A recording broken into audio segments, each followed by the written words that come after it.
নমস্কার বন্ধুরা, আশা করি তোমরা সবাই খুব ভালো আছো। স্বাগতম কিচেনে সবাইকে স্বাগত। অন্যান্য দিনের মতো আবারও একটি ইউনিক রেসিপি নিয়ে চলে এসেছি। আজ আমি তোমাদের সাথে শেয়ার করব একেবারে ডিমের একটা ভিন্ন স্বাদের রেসিপি। এই রান্নাটার নাম আফগানি এগ কারি। একেবারে ভিন্ন স্বাদের একটা রেসিপি। চলো তাহলে কথা না বাড়িয়ে শুরু করা যাক আজকের রান্না। আমি প্রথমেই 5টা ডিম নিয়ে নিয়েছি। এবার পাতিলে জল গরম করে আস্তে আস্তে ডিমগুলোকে সেদ্ধ করে নেব। তোমরা প্রয়োজন মতো ডিমটা নেবে।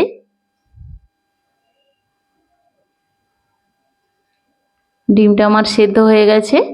ঠান্ডা করে ডিমটা আমি আস্তে আস্তে খোসাটা ছাড়িয়ে নিচ্ছি।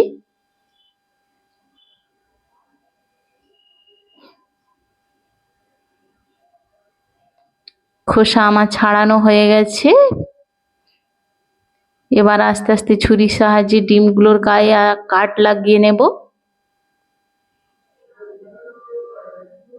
তাহলে লবণ ও মশলাগুলো ভালোভাবে চলে যাবে ডিমের মধ্যে। আমি মশলাগুলো কি নিয়েছি দেখো, আমি কয়েকটা কাজু বাদাম, 2টো মাঝারি সাইজের পেঁয়াজ, কিছু পরিমাণ রসুনের কোয়া ও 2 ইঞ্চি মতো আদা নিয়েছি। এবার ফ্রাইং প্যান গরম করে ওর মধ্যে 2 চামচ মতো তেল দিয়ে দিলাম। এবার মশলাগুলোকে হালকাভাবে ভেজে নেব। প্রথমেই আমি পেঁয়াজটা দিয়ে দিলাম তেলের ওপর।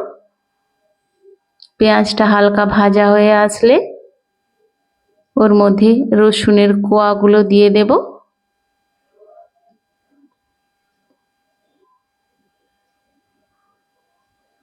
রসুনের কোয়াগুলো দিয়ে কিছুটা নাড়াচাড়া করে ভেজে নিয়ে তারপর আদা ও কাজু বাদামটাও দিয়ে দেব এর সাথে।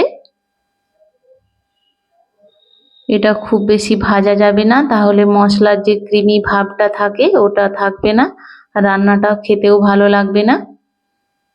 একেবারে লাল করে ভাজা যাবে না, একেবারে হালকাভাবে ভেজে নিতে হবে। এবার ঠান্ডা করে আমি একটা মিক্সির জারের মধ্যে দিয়ে দিলাম মশলাগুলো।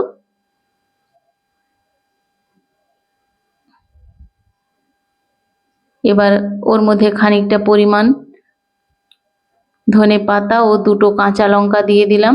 দেখো পেস্টটা আমার রেডি হয়ে গেছে। এবার ওই কড়াইয়ের মধ্যে কিছুটা পরিমাণ সর্ষের তেল দিয়ে ডিমগুলো আস্তে আস্তে ভেজে নেব। আমি প্রথম থেকে ডিমের মধ্যে হলুদ ও লঙ্কা গুঁড়ো মাখিয়ে রাখিনি, এতে পুড়ে যাওয়ার সম্ভাবনা বেশি থাকে।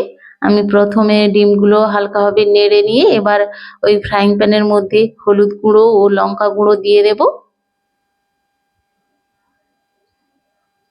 এবার ডিমগুলোকে ভালোভাবে মিশিয়ে নেব। এতে কালারটাও ভালো আসে এবং লঙ্কা গুঁড়ো হলুদ গুঁড়োটা পোড়ার সম্ভাবনা থাকে না। কত সুন্দর কালার এসছে দেখো। এবার গ্যাসের ফ্লেমটা অফ করে আমি ডিমগুলো নামিয়ে নেব।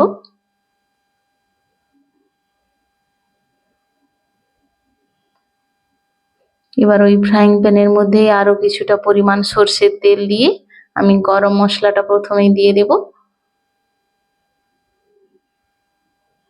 আমি কয়েকটা এলাচ, দারচিনি, লং ও হাফ স্টার অ্যানিস দিয়েছি।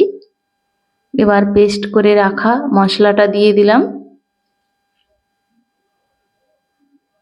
ধনেপাতাটা দেওয়ার জন্য কত সুন্দর কালার এসছে দেখো। এভাবে বানিয়ে দেখবে, এর স্বাদটা একেবারে অন্যরকম হয়। আমি অল্প পরিমাণ জল দিলাম।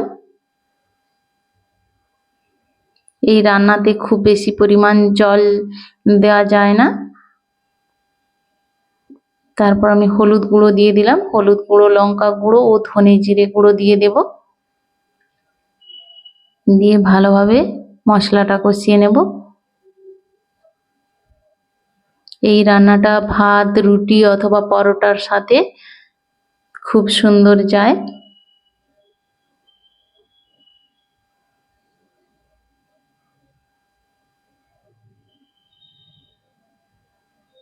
ভালোভাবে মিশিয়ে নেব। এবার 1 কাপ পরিমাণ টক দই দিয়ে দেব।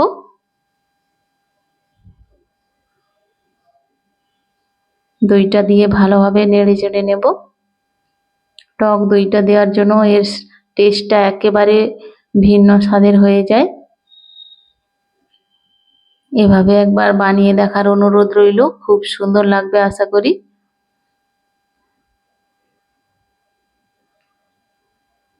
এবার পরিমাণ মতো লবণ দিয়ে দেব।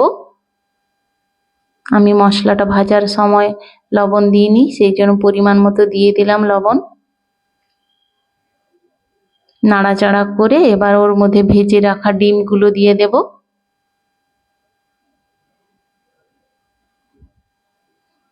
ডিমগুলো দিয়ে মশলার সাথে ভালোভাবে নেড়েচেড়ে মিশিয়ে নেব।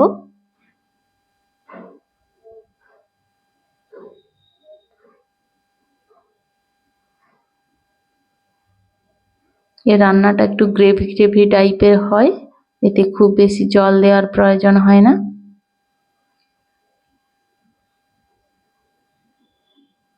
রান্নাটা আমার রেডি। রান্নাটা ভালো লাগলে লাইক ও সাবস্ক্রাইব করার অনুরোধ রইল। ফেসবুক থেকে দেখে থাকলে ফলো করার অনুরোধ রইল। রান্নাটা ভালো লাগলে কমেন্টের মাধ্যমে জানাবে। যেমনই লাগুক, ভালো খারাপ দুটোই জানাবে। ভালো থাকো, সুস্থ থাকো।